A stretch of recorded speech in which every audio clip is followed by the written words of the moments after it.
Muito bem. A nossa mensagem de hoje, o título dela é uma palavrinha bem pequenininha. O título da mensagem é paz. Amém? Vamos falar de paz. Nós vamos falar de paz. Eu quero que você já vá associando as coisas que estão acontecendo. Porque nós temos uma campanha acontecendo no domingo. Minha casa é um lar de paz. Amém? Então vamos falar de paz, mas vamos associando para você entender do que a gente está falando. Eu tenho alguns temas aqui para falar de paz. O primeiro deles que eu quero abordar é a paz consigo mesmo. Amém? Então abra a Bíblia aí no Salmo número 4. Salmo de número 4. Glória a Deus. Amém? Salmo número 4 diz assim, ó. Responde-me quando clamo, ó Deus da minha justiça. Na angústia me tens aliviado. Tem misericórdia de mim e ouve a minha oração. Ó homens, até quando tornareis a minha glória em vexame? E amareis a vaidade e buscareis a mentira? Sabei, porém, que o Senhor distingue para si o piedoso. O Senhor me ouve quando eu clamo por ele. Irai-vos e não pequeis. Consultai no travesseiro o coração e sossegai. Oferecei sacrifício de justiça e confiai no Senhor. Há muitos que dizem: quem nos dará a conhecer o bem? Senhor, levanta sobre nós a luz do teu rosto. Mais alegria me puseste no coração do que a alegria deles. Quando lhes há fartura de cereal e de vinho. Em paz me deito e logo pego no sono. Porque, Senhor, só tu me fazes repousar seguro. Amém? Quando nós lemos esse salmo, a gente pode pegar um pedacinho dele, pegar um pedacinho do versículo, do outro aqui, fazer a interpretação que a pessoa quiser. Mas quando você pega o salmo no seu todo e você lê, e você medita um pouco no que o salmista está escrevendo, porque a gente fala, já usa ele para falar de paz, né? Vamos pegar o último versículo. Em paz me deito e logo pego no sono. Poderíamos usar só o último versículo, dizer assim: eu sou assim, eu em paz me deito e logo pego no sono, né? A gente poderia usar. Mas quando nós pegamos o texto todo, a gente começa a fazer uma reflexão do que o salmista está falando. E o salmista ele deixa claro que quem tem essa paz, que eu estou chamando aqui a paz consigo mesmo, quem tem essa paz, não significa que esteja isento de ter alguma preocupação. É por isso que ele começa o salmo dizendo: responde-me quando clamo, ó Deus da minha justiça. Na angústia me tens aliviado. Tem misericórdia de mim e ouve a minha oração. Esse primeiro começo do salmo é uma demonstração de alguém que está enfrentando uma luta, uma dificuldade, que está com o coração angustiado, mas está orando e buscando em Deus um alívio, buscando em Deus a misericórdia. Mas no desenrolar do salmo, a gente começa a entender o porquê que o salmista vai falar de paz no final dele. Ele começa a falar do quê? Ele começa a falar de problemas que nós possamos enfrentar no dia a dia, que possa tirar a nossa paz. Então, no meio do salmo, ele dá uma orientação, ele diz assim, ó: irai-vos, mas não pequeis, consulta no travesseiro o teu coração e sossega. É um ensinamento, é uma orientação que ele está dando. Porque provavelmente ele estava vivendo, ele faz menção ali Ele faz menção que ele está vivendo um momento de confronto, um momento de dificuldade. E é esse tipo de confronto, de dificuldade, essa situação de atrito que pode acontecer em qualquer área da nossa vida. Atrito familiar, atrito conjugal, atrito na área de trabalho, atrito com o vizinho, atrito no trânsito. Pode acontecer. Situação que pode levar você a perder a tua paz. E a gente mesmo, às vezes, até usa esse termo, diz assim, olha, pastor, hoje quase eu perdi a minha paz com fulano. Né? Porque nós somos detentores da paz, mas somos seres humanos.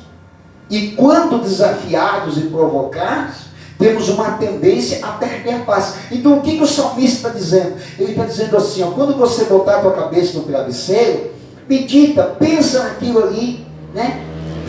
Você pode até se irar, mas não peque. Por que ele diz não peque? Não deixe que essa ira perdure durante a noite e você ainda acorde pela manhã com o coração irado, desejando a morte, desejando uma vingança, desejando agir contra alguém.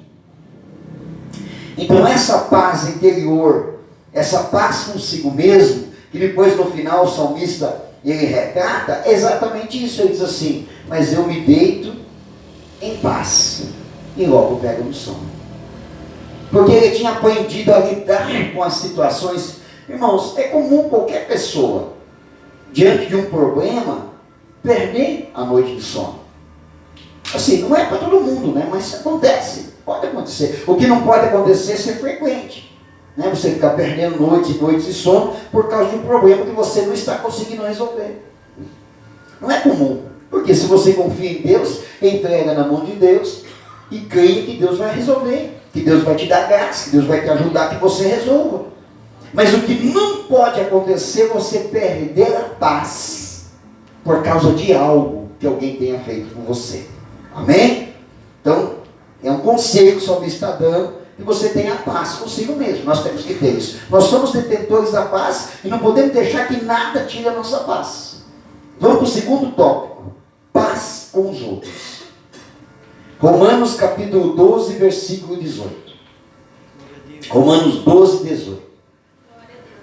Glória a Deus. Aleluia. Romanos 12, 18 diz assim, ó. Olha só que versículo interessante. Ele diz assim, ó. Se possível, está vendo que ele não está dizendo assim, ó. Tem que ter. Não, ele está dizendo, se possível, quanto depender de vós, tende paz com todos os homens. É um ensinamento também. Ele está dizendo, o que depender de você, sempre que for possível, tenha paz com todo mundo. Por quê, irmãos? Porque nós estamos cercados de pessoas de todos os tipos. Nós estamos cercados de gente boa, de gente má, de gente honesta, de gente desonesta, de gente maldosa, de gente solidária. A gente está cercado. E nem sempre depende de nós. Agora, o que depende de nós, o que é esse depender de nós? Que você não seja o motivo de perder a paz com alguém. Né? Por exemplo, você fica lá provocando uma pessoa. Vamos dar um exemplo aí do Facebook, que hoje é o mais normal. Né? Não sei se já notou, mas 90% de quem bota um monte de desaforo no Facebook é porque não é suficientemente corajoso de falar cara a cara com a pessoa. Então fica mandando recado pelo Face. Pode ver que é. Aqueles que ficam ativos demais no Facebook é que não tem coragem de falar cara a cara. Cara a cara é diferente. Então vamos usar o Face. Você fica aí cutucando, cutuca um, cutuca outro, cutuca um, cutuca outro. Daqui a pouco alguém perde a esportiva contigo, que fala um monte de desaforo. Essa paz perdida não foi por tua culpa? Você não provocou ela? Provocou. Então é isso que a Bíblia está dizendo. O que depender de vós, quer dizer, eu tenho que me monitorar. Vou dar um outro exemplo. Você sai no trânsito. E fecha um, e ultrapassa outro, e faz sinal para um, e faz sinal para outro. Daqui a pouquinho você vai achar um melhorzinho do que você. Não vai achar? Não demora, irmão. Não demora, aparece um bem mais machinho que você. E te enche de desaforo. E daí o que você faz? Quem foi o culpado? Foi você. Porque o que depender de você tem a paz. Tem gente que não é capaz de ser fechado no trânsito e ficar quieto. Eu sou daquele tipo que fico quieto. Às vezes leva uma fechada, às vezes alguém faz algo estranho no trânsito. Eu sou daquele que fica quietinho. Tem uns que abrem o vidro aí, eu vou falar as verdades, né? Eu fico quietinho, ao contrário, se o vidro estiver abaixado, eu ergo o vidro. Porque eu não quero, irmãos, eu não gosto de confronto. Eu não gosto, e a Bíblia está me dizendo, que depende de vós, tenha paz com todo mundo. Agora, a Bíblia também diz o quê? Se possível. Não significa que se alguém não quer ter paz contigo, você vai ficar promovendo a paz com essa pessoa. Então, quer dizer, a Bíblia me deixa entender que tudo tem um limite. Tudo tem um limite, né? Essa semana, comecei a fazer uma limpa no meu Facebook. Gente que não presta, eu estou eliminando tudo. Né? Não sou obrigado a ficar ouvindo coisa de pessoas que não têm o mínimo de moral para falar. Então, em vez de eu ficar batendo boca ou mandando direto, eu tiro, deixo de seguir, deixo de ser amigo e bloqueio depois sim. Essa semana eu bloqueei uns 10 mais ou menos. Não fiz antes para não dar muito na cara, a pessoa achar que eu estava fazendo algo com uma vingança política, mas é uma vingança política sim. É por causa da política sim. É gente que eu não quero ter no meu grupo de relacionamento no Facebook. É um direito meu, mas você pode olhar lá. Não tem um comentário meu. E nas postagens daquela pessoa também não tem nenhum comentário meu. Então o que depende de mim, eu vou manter a paz. Amém? Vamos adiante. Isso é a paz com os outros, né? A gente tem que... Faz de tudo, irmão. Aguenta no seco. Aguenta aquele vizinho xarope. Aguenta aquele familiar que fica te desaforando. Aguenta firme. Você é de Cristo, talvez ele não seja. Ou talvez ele até era para ser de Cristo, mas não está sendo de Cristo. Porque não é bem convertido. Mas você tem o testemunho de crente. Seja um crente verdadeiro. Fique firme. A Bíblia diz que Jesus disse assim, ó, que nós seríamos perseguidos por ser cristão. Então, seja perseguido por causa do cristianismo. Mostre que você é um crente de verdade. Mantenha a paz. Promova a paz. Se não tiver jeito mesmo, como a Bíblia diz, se não tiver jeito mesmo, sai de mansinho, de leve, né? Evita essa pessoa, que é a melhor coisa que você vai fazer. Pelo menos você não vai pecar e não vai precisar deitar na tua cama e ter que meditar irado para não pecar. Amém? Agora vamos falar da paz de Cristo. Isaías capítulo 9, versículo 6. Jesus ele era de paz. Mas teve um dia que ele chegou lá no templo lá e ele não dependia dele, dos outros. Ele passou a mão no chicote e desceu. Uma moça de coisa errada, né? A paz de Cristo. Isaías 9, 6. Porque um menino nos nasceu, um filho se nos deu, o governo está sobre os seus ombros. O seu nome será maravilhoso, conselheiro, Deus forte, Pai da eternidade, príncipe da paz. Amém? O que um príncipe faz numa monarquia? Eu fiquei curioso de saber. Inclusive eu estou assistindo uma série, irmãos, que fala sobre a Rainha Elizabeth. É uma série longa, tem 4 temporadas. Mas eu até aconselho, quem tem Netflix aí, para essas séries bobas que você está assistindo aí, e procura, até manda no WhatsApp que eu te mando o nome, que o nome é em inglês. Mas é só pesquisar lá da Rainha Elizabeth. Tem 4 temporadas. Como é interessante a gente aprender sobre algo que a gente não sabe, e o pouco que a gente sabe foi ensinado lá no colégio e foi ensinado errado, sobre a monarquia. Eu tinha um pensamento errado sobre a monarquia. Aí eu ouvi alguém que tem conhecimento, né, sabe do que está falando, e essa pessoa orientou, disse assim: você quer aprender um pouquinho mais sobre esse assunto? Assista essa série, que você vai aprender um pouquinho mais. Eu estou assistindo e estou aprendendo um monte de coisa. E eu fiquei observando um pouquinho a respeito disso. Eu pensei assim, o que um príncipe tem Qual o papel de um príncipe na monarquia? Porque a gente olha a família real, né? E qual a ideia que a gente tem? Que é uma família super privilegiada, que mora nos 2 ou 3 palácios, né? Que tem gente para estender tapete para eles, para colocar a roupa deles, que eles não fazem nada. A vida deles é uma maravilha. E realmente, olhando dessa forma, a gente pode pensar que é. Na verdade, não é. Na verdade, é uma vida de renúncia. É uma vida de luxo, mas é uma vida isolada, solitária e uma vida de renúncia. Porque eles têm que renunciar à própria vida por causa da monarquia, por causa do trono. E aí eu fiquei observando, né? E eu lembrei, eu falei, a Bíblia diz que Jesus é o príncipe da paz. E aí eu fiquei olhando, até aprendendo na série, já sabia algumas coisas. Qual que é o papel do príncipe? O príncipe, ele é praticamente, irmãos, como é que chama? Quando o país coloca alguém lá num outro país, como é que chama? Bota o consulado lá. Embaixador. O príncipe é praticamente um embaixador. Que vai, quando precisa ir num lugar, quando precisa ir numa cerimônia, quando precisa representar a monarquia. O príncipe é uma espécie de embaixador que vai representando a monarquia. Ele não vai lá para determinar nada. A pessoa dele representa a monarquia. Ele é um embaixador da monarquia. É o papel do príncipe. Essa diplomacia, né? Esse protocolo da monarquia. E aí eu fiquei pensando, Jesus, a Bíblia diz assim, ó, Jesus é um príncipe. Não, diz assim, ó, não faz menção dele tudo como sendo príncipe. Só diz assim, ele é o príncipe da paz. Então ele é um embaixador da paz. Amém? Então eu fico imaginando assim, ó, que o reino de Deus é um reino de paz. E Jesus, quando esteve na terra, ele foi esse embaixador de paz. Essa é a mensagem que ele está passando para nós.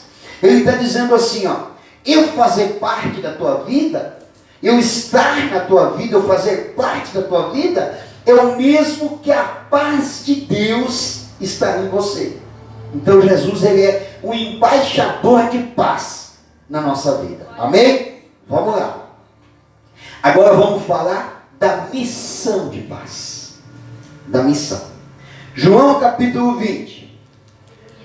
João capítulo 20. Glória a Deus. Aleluia. João 20, versículo 19. Glória a Deus. Glória a Deus. Aleluia. Glória a Deus. Amém? Esse texto aqui vai falar depois da morte, do sepultamento e da ressurreição de Jesus. Então aqui já é o Jesus ressurreto. Diz assim, ó. Ao cair da tarde daquele dia, o primeiro da semana. Se era o primeiro da semana, que dia que era, irmãos? Domingo. Certo? Trancadas as portas da casa onde estavam os discípulos com medo dos judeus. Tá, vamos lá. Faz uma pausazinha aqui. Faz uma pausa. Vamos lá. Os discípulos, eles não perderam. Jesus ele era um estrategista e ele era disciplinado. Tudo que Jesus fazia tinha uma disciplina. Ele era disciplinado no que ele fazia.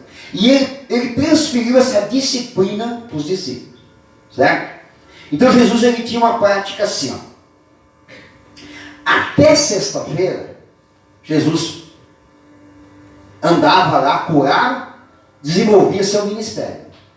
Sábado é o dia do judeu, né? Que o judeu não trabalha. Jesus respeitava, não religiosamente, com a mesma idolatria do judeu. Certo? Não daquele jeito que eles faziam, porque era uma religiosidade, mas Jesus respeitava o sábado. Então eles guardavam o sábado, se reuniam para comemorar o sábado, depois no final, né? Sábado às 6 da tarde, passavam a noite, e domingo ele se reunia com todos os discípulos para traçar a sua estratégia para a semana seguinte. Jesus fazia isso toda semana. Toda semana ele fazia isso. Tá? Jesus foi para a cruz, morreu, foi sepultado. Os discípulos mantiveram a mesma estratégia. Então o que acontece? Por que Jesus vai conversar com eles lá? A Bíblia diz que eles estão aonde? Era no sábado ainda? Não, já era domingo. Então eles não precisavam estar dentro de uma casa trancada. Mas a Bíblia diz que Jesus vai lá por quê? Porque eles estão reunidos, porque eles estavam disciplinados a isso. Todo domingo a gente se reúne para traçar a nossa estratégia para a semana seguinte. Agora eles estão reunidos, Jesus não está com eles, né? Mas eles estão ali. Gente, o que vamos fazer? Vamos traçar uma estratégia, certo? Então vamos lá. Eles estavam lá na casa, estavam no meio dos judeus. E veio Jesus, pôs-se no meio e disse-lhes: paz seja com todos. Ou paz seja convosco. Amém? Que inclusive é a nossa saudação da quadrangular. A nossa saudação oficial é: paz seja convosco. E no dia a dia, no nosso relacionamento entre os irmãos, o cumprimento pessoal entre os irmãos, a gente usa paz. Respeitamos qualquer saudação de outras igrejas. Mas da quadrangular é paz, irmãos. Não tem esse negócio de paz do Senhor, não. Tá? Paz do Senhor é lá das outras igrejas. O nosso é paz. Tá?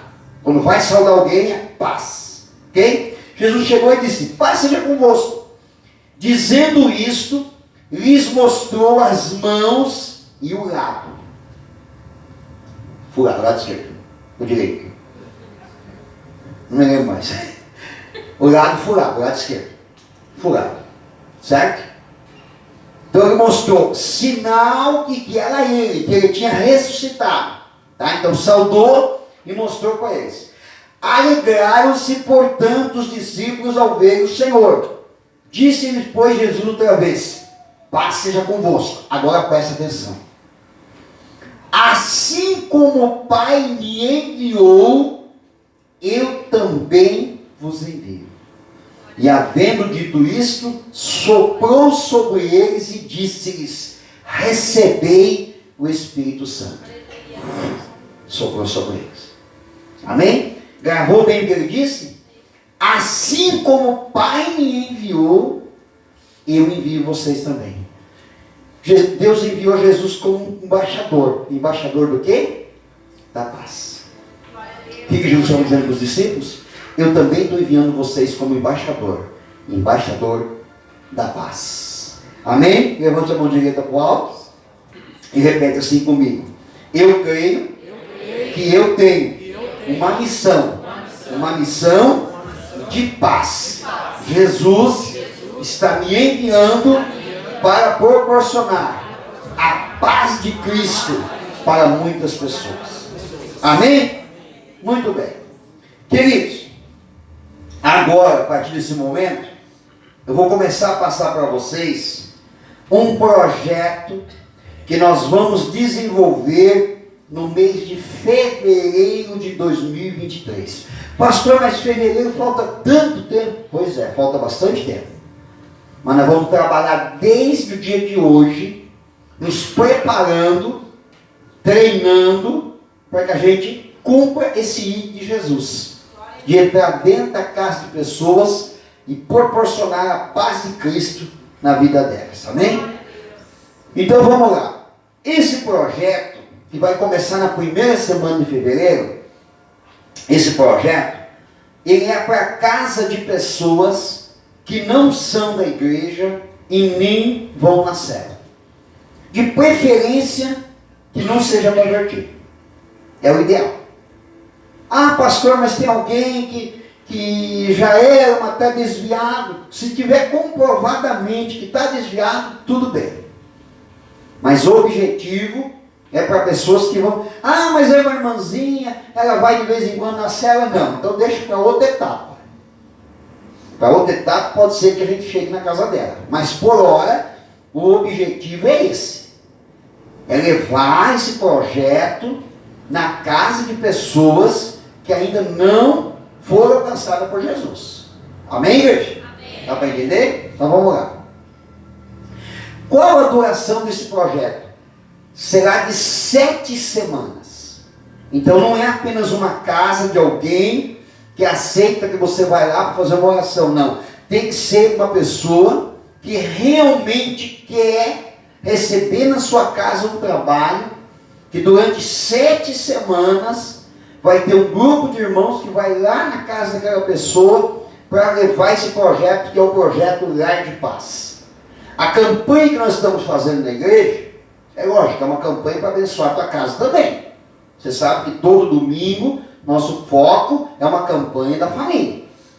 Mas o título da nossa mensagem, dessa campanha, Minha Casa é um Lar de Paz, já é uma preparação para a nossa igreja, para as pessoas assimilarem esse projeto que nós vamos lançar no mês de fevereiro, certo?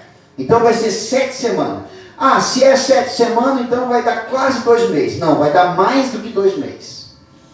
Na verdade, a gente vai ficar tendo contato com essas famílias 2 meses e 1 semana na primeira etapa. Tá? Porque o projeto ele não vai ser feito contínuo às 7 semanas. Vai ser feito 3 semanas, vai ter um intervalo de 1 semana no meio, vamos fazer mais 3 semanas, vai ter mais um intervalo de 1 semana, e aí voltamos na 7ª semana para terminar. Então vai dar 2 meses e meio o contato na casa dessas pessoas, amém? Quem vai realizar o trabalho?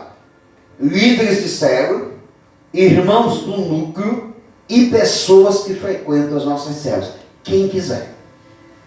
Esse trabalho, irmãos, ele não é obrigatório. As únicas pessoas que vão ter compromisso de fazer o trabalho são os obreiros da igreja. Só. O restante é quem quiser participar. Quem quiser vestir a camisa e entrar no projeto, ok. Quem não quiser, está livre, sem problema nenhum. Fica aí participando dos cultos na igreja e não tem problema. Por quê, irmãos? Porque a pessoa que ela não está disposta a entrar no jogo para ajudar o time a ganhar, ela leva o time a perder. Ela faz gol contra. Então, se a pessoa não está disposta a chutar para aquele lado, não adianta. Eu só vou exigir dos obreiros porque eles têm uma posição maior dentro da igreja, então não é coerente que um obreiro não participe do projeto. Mas os demais, até líderes de célula que não são obreiros, vão ficar à vontade. Ninguém é obrigado a participar. Ninguém é obrigado a arrumar uma casa. Não é obrigado. Só que assim, já vou deixar a mensagem nas entrelinhas. O projeto será feito em fevereiro, março e a metade de abril.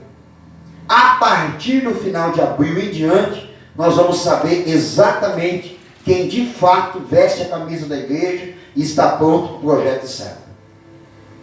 Aí a pessoa vai dizer, não, eu visto a camisa da célula, eu quero trabalhar na célula.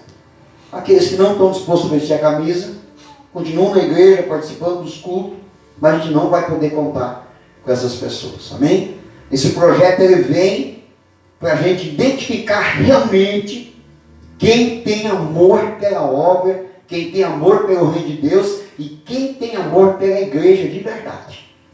Amém? E falar é fácil, né? Agora, demonstrar é que é outro papo. Então, ninguém é obrigado, tá? A participar. Realizar o projeto é simples. Vocês vão aprender aqui durante esse final de ano. A gente vai trazer todas as orientações aqui como fazer. A primeira etapa já está acontecendo, que é a campanha. Então é só você prestar atenção nos cultos de domingo, né? Praticamente todos os cultos de domingo, quase todos os cultos de domingo, com exceção do domingo passado, que foi o culto rosa, e domingo que vem, que é Santa Ceia, que a mensagem é um pouco diferente. Mas as demais são todas do projeto Lar de Paz. Só prestar atenção que você já vai aprender. Qual que é a próxima etapa? É ir em busca das casas. Então essa é a nossa próxima etapa. Esse é o desafio que eu vou deixar para vocês. É o desafio que eu vou trazer para a igreja daqui uns dias. Para você já ir conversando com um amigo, um parente, um familiar, né? Qual que é a melhor porta para você alcançar uma pessoa dessa? É algum problema que ela esteja vivendo. Ah, eu estou com um problema lá com meu filho e tal. Você não quer uma ajuda espiritual na tua casa? Você não quer uma bênção lá na tua casa? Nós temos um projeto aí para o mês de fevereiro. Você só tem que nos receber na tua casa 7 semanas. Nós vamos vir aqui, quanto tempo? 20 minutos. Só. Não tem lanche. É simplesinho. O trabalho é simples. É só abrir a porta. Nós vamos vir aqui, no máximo, de 3 a 4 pessoas, no máximo. Não vai ter mais do que 4 pessoas. O ideal é 3 pessoas.